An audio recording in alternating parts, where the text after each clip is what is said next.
Hello and welcome to Citi Sports Roundup with me, Benjamin Nketia. Coming up, maiden edition of Futsal Football League to begin on April 22 with 16 teams. Also, Bayern Munich head coach Thomas Tuchel adamant his side can overcome Manchester City despite heavy first leg defeat. And Marcus Rashford to miss out on Manchester United's Europa League quarter-final game against Sevilla on Thursday.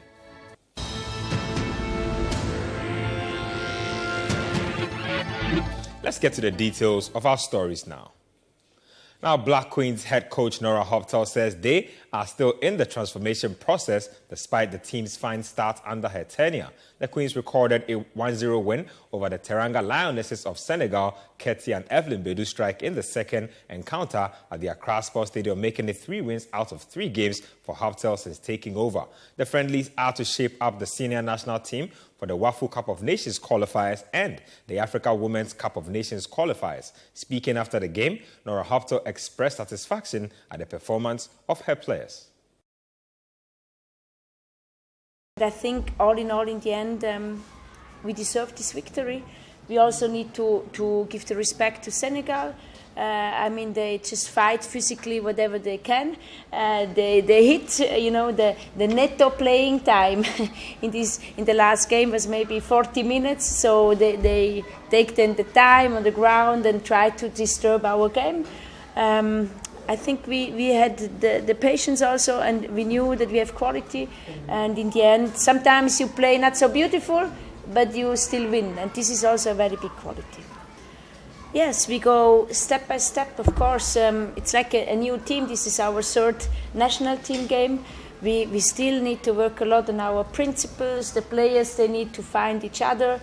So we are still in the building of this squad. It's very important that we have, again, friendly games, that we also play against different kind of opponents which give us different tasks to fulfill.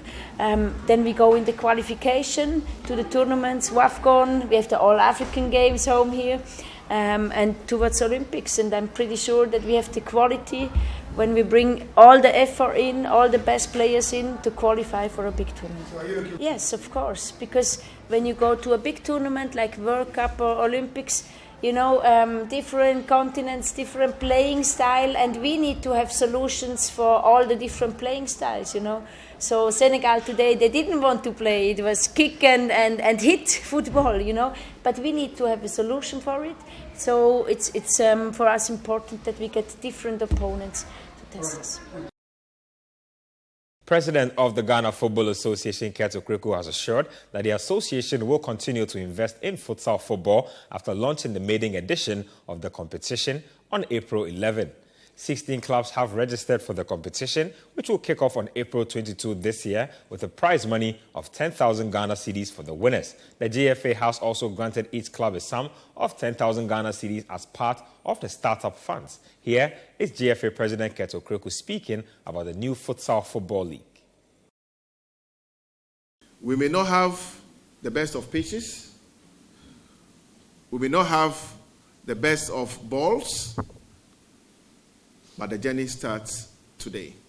And slowly and gradually, we will invest in the sport, and the sport will give life and hope to many people in this country. As a start, each of the 16 futsal clubs would receive 10,000 Ghana cedis each.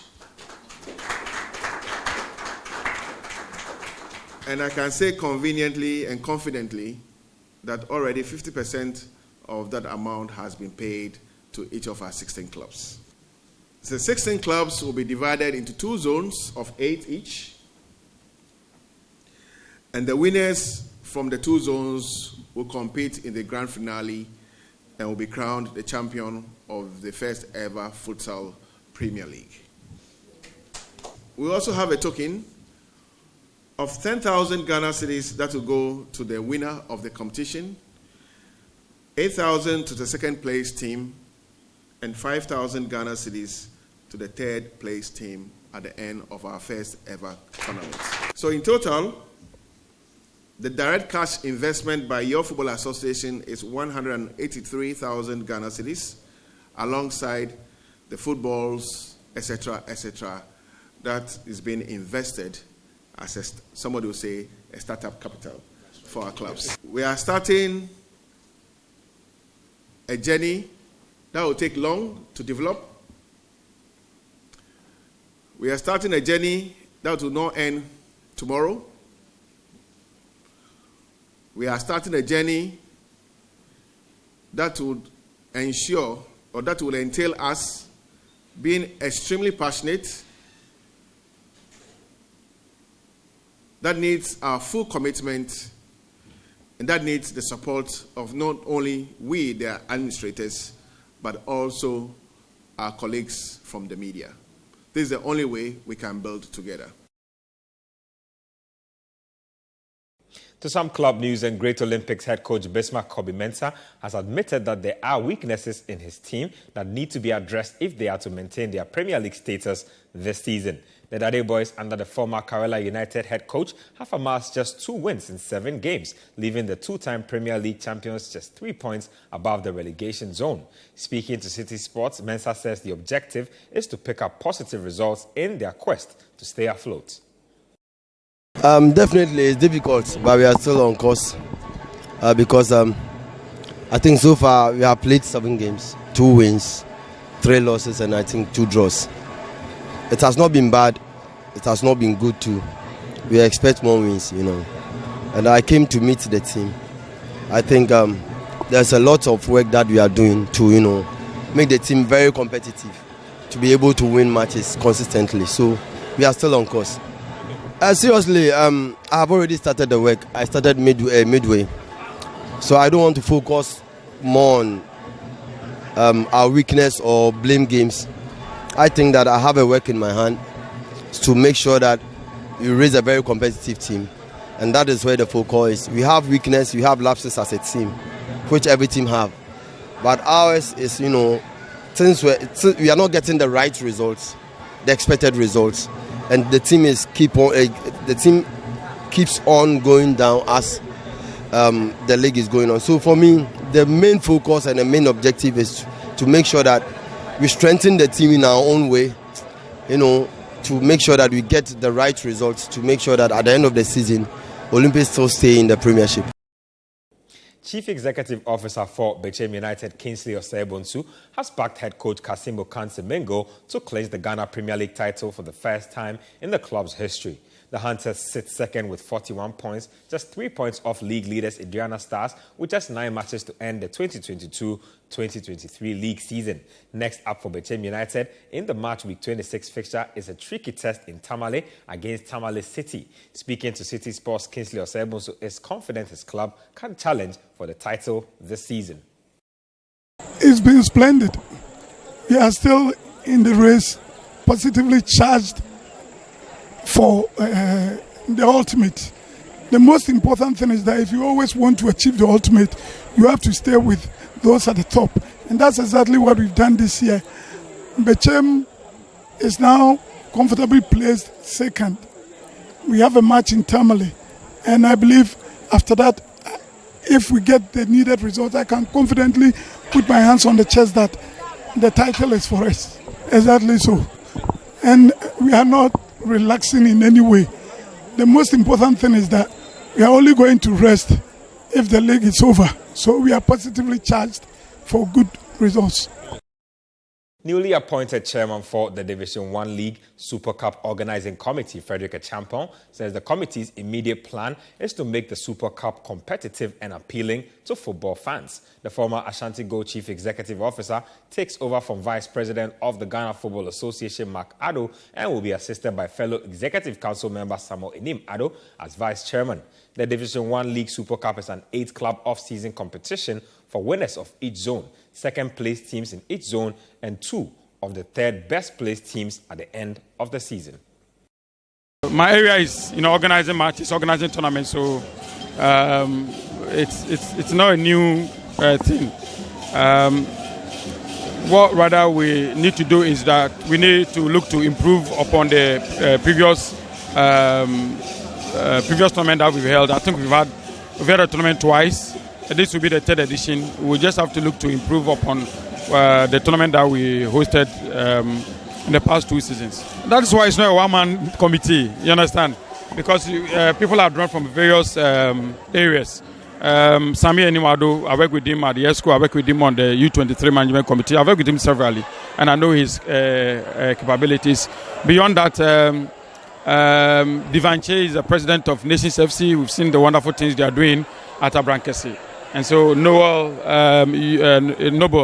has also been organizing, the Division 1 clubs, and almost everything at the Ghana Football Association. He's one wonderful, hard-working man. So I'm sure that we would organize a pretty good tournament. You are watching Citi Sports Roundup on Citi TV with me, Benjamin Nketia. When we return, we'll bring you some more stories. Welcome back. This is Citi Sports Roundup with me, Benjamin Nketia. Let's do some more stories now. England's women's coach, Sarina Wiegman, insists she is not worried by Australia ending their 30-game unbeaten run just 100 days before the start of the World Cup. England suffered a first defeat under Wiegman as they were beaten 2-0 in a friendly at Brentford's G-Tech Community Stadium by Australia, who co-host the World Cup with New Zealand this summer. The world number 4 ranked Lionesses, who lifted the inaugural Women's Finalisma Trophy at Wembley last week, were favourites to beat the world's 10th ranked side, but goals from Chelsea Sam Kerr and Charlotte Grant gave them a shock victory in West London. Yeah, it doesn't feel great. I think a big learning game against a very physical, well-organized, aggressive, good defending Australia. So we had a lot of possession, but creating lots of. Well, we did create some, but we struggled to speed up the game, to go forward and stretch them. So we really wanted to get more behind the defense, have runs behind and switch plays, so we could let them run a little more.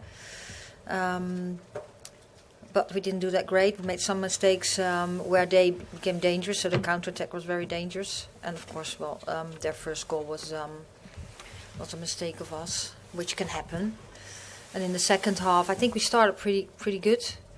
Then they had this counter-attack where we, in possession, we weren't tight enough, made a mistake, and they had the counter-attack. So, that made it hard for us.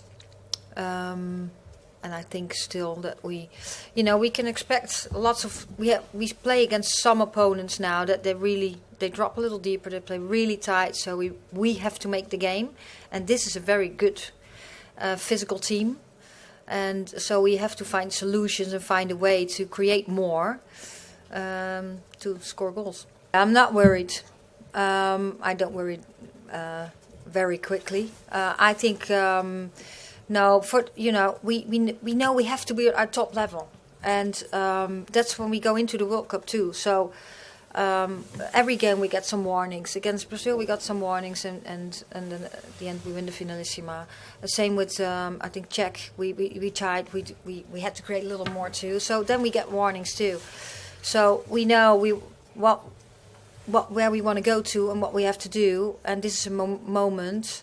I don't think we're losing momentum. I think it's building. It's 100 days to go, and everyone's really excited to go to Australia. And this is just a very big learning moment for us that we need to get to a higher level to win these games. Now, Marcus Rashford will miss Manchester United's Europa League quarter-final on Thursday against Sevilla and a few games due to a muscle injury. However, he's expected to return for the season run-in, the club have confirmed. Rashford was substituted in the 80th minute of Saturday's 2-0 Premier League win over Everton at Old Trafford and immediately headed to the dressing room for treatment. United say the England international will be unavailable for a few games, but is expected to be back for the season run-in. Let's now hear from Manchester United manager Erik ten Hag speaking about Rashford and the game against Sevilla. A few games, so that's a statement. So I can't give more details of it because we don't know. We have to see how it develops the injury. Your question already tells the answer. Because they have a big reputation winning the Europa League. They won the Europa League the most of all clubs in Europe. So that is a magnificent record. And so we have to be aware of it because that's their target. And we are sure they are 100% motivated to go again. And so if we want to beat them, we have to play our best football. And everyone has to deliver their best performance. And when you don't do it, we have a problem. So we need fully focused and fully prepared for this game. Now, Bayern Munich manager Thomas Tuchel believes his side did not deserve to lose their Champions League quarter-final first leg against Manchester City in the manner they did. Rodri, Bernardo Silva and Erling Haaland were on the score sheet for Manchester City as they won by 3-0 on Tuesday night to give themselves a good chance of progressing to the semi-final of the competition. Ahead of the second leg tie at the Allianz Arena, Tuchel is not ruling out the possibility of a comeback and says his team will fight hard to try and win next Wednesday. I try to convince or to not allow my players to focus on the result, because I think it's not a deserved result. It does not tell the story of this match, and that's why, that will be the challenge. To focus on the things that we did good. We played with personality, we played with courage, we played with the right attitude, we played with a lot of quality. I think in the second half, over 20-25 minutes, we were even stronger than the first half. We had the chance to shift the momentum completely, but we did not get the reward that we deserved for all the effort. We were behind from a shot from Rodri with the left foot from outside the box. I mean, if this is the goal you concede in Manchester City, this is normally the goal that you want to shoot and that you want to score. And if you play away game in City, you think okay, let's have a goal from 20 meters into the top corner. And if City gets this kind of goal, if this is the chance that puts you behind, it gets really, really difficult. The reaction was great during the first half. The reaction in the second half was even better, and right in the moment where I think it was already shifted the momentum, but where a goal could give us a huge boost of confidence, the opposite happened. So now everybody is disappointed, of course, and it's a very mixed feeling, because I think also the players, I told them, and I think they felt that this does not feel like a 3-0, but it is a 3-0, and of course it's a huge, huge task now to turn this around. But we will not give up. We are realistic, but we will not give up. And football is football, and home match in Germany is a home match in Germany. And like they say, it will not be over until we're in the shower. Let's now hear from Manchester City manager Pep Guardiola, who is wary of the threat Bayern Munich possessed despite losing the first leg, and believes his side must play better and improve in the second leg next week. We scored 3 fantastic goals. We had more chances. Yeah, it's an incredible result but I know a little bit what does it mean Allianz Arena, Munich, and we have to do something new, a little bit better. We have to adjust something to don't suffer too much his ball possession and quality they have, and we will try to do it. I can't expect everything, so if we don't do our game, everything can happen. Another game, I would tell you, I don't know, but then. So the most important thing, the players who was on the pitch and I think off the pitch in the bench and see the performance of Bayern Munich. It's not necessary to tell them all the warnings, because I know it's going to happen. Of course, it's a good result, really, really good. With the group stage and all games he played Bayern Munich so far have been outstanding. But you have 95 minutes. I've been there many, many times, 3 years there, and I know in Europe this team is special. And you have to be a good performance to knock out this type of teams. You have to make 2 good games, not just 1. This is the Citi Sports Roundup on Citi TV with me, Benjamin Nketiah. We'll take a break here. When we return, we'll bring you some more foreign stories. Thank you for staying with us on the Citi Sports Roundup. My name is Benjamin Nketiah. Let's get into some more foreign stories now. Belgium assistant head coach Thierry Henry believes football authorities must offer stiffer punishments and do more to root out racism from the game. His comments come after Inter Milan striker Romelu Lukaku was racially abused by Juventus fans during a Coppa Italia game. He was shown a second yellow card for holding his finger to his lips in front of the home fans after scoring a late penalty. According to Henry, efforts to remove racism from football must go beyond symbolic gestures. It's everywhere. It has been everywhere. It always have been, and it looks like it always will be. Now, is it the old stadium? It wasn't the old stadium. So you can't say that it was the old stadium, but it still happens. And I go back to common sense again. That's not common sense. You can't have common sense on what the guy has been hearing, and he just shushes the crowd, and he gets a yellow, really, because of that. I go back again, and I hope we still have the referee there to talk to us about common sense and why common sense will not come into place there if you have a bit of empathy. If you know what empathy means, look at it in a dictionary to know what it means. If you see a guy is getting abused and he just stands in front of someone in a stoic manner, being cocky and arrogant, yes, and shushing the crowd, yes. And what? He did it tonight. Did he get a yellow? No, just because there wasn't a crowd being up, some people having a go at him. It's the same celebration. Yes, I know he looked like or whatever he looks like, and he not shush the crowd. That's the very least he could have done. I would have done worse than him. If I'm getting abused on the field, I go back to common sense again. And the Italian Federation keeps the yellow? And we're talking about common sense? Wow. Seriously. But why did they keep the yellow? I don't actually know. All I can say to you, you suffered of it, I know. suffered of it. And I have to say, it's not only in Italy, I suffered of it everywhere. Everywhere. And every time, it was your reaction that was getting punished. Well, this time, yes, a section of the Juve crowd or stadium will be sanctioned. Yeah, for one game. But I've had enough of looking at no to racism on shirt. I've had enough of that lousy picture at the beginning of the game when we all come and we focus on what's on the field. Can we focus on some other places and see what we can do properly about this? And the guy, I go back, took a yellow card for it. Please, let's stop. Now, President for the Ghana Handball Association, Nilante Banaman, has highlighted the importance of Ghana hosting the International Handball Trophy Africa Zone 3 tournament for the female under-17 and also under-19s. The Continental Handball Tournament is expected to witness countries such as Cote d'Ivoire, Liberia, Togo, Benin, Nigeria, Niger, and Ghana competing for honors. The tournament is aimed at developing handball players and officials at the juvenile stage. Now, speaking to Citi Sports, Nilante Banaman believes Ghana can leverage on the hosting benefits to help promote the sports to the public. So for Ghana, we are expecting that this particular tournament, because as this tournament is going on, in the mornings there is training for the coaches. So all the countries that are in have brought new coaches that they are developing to be trained.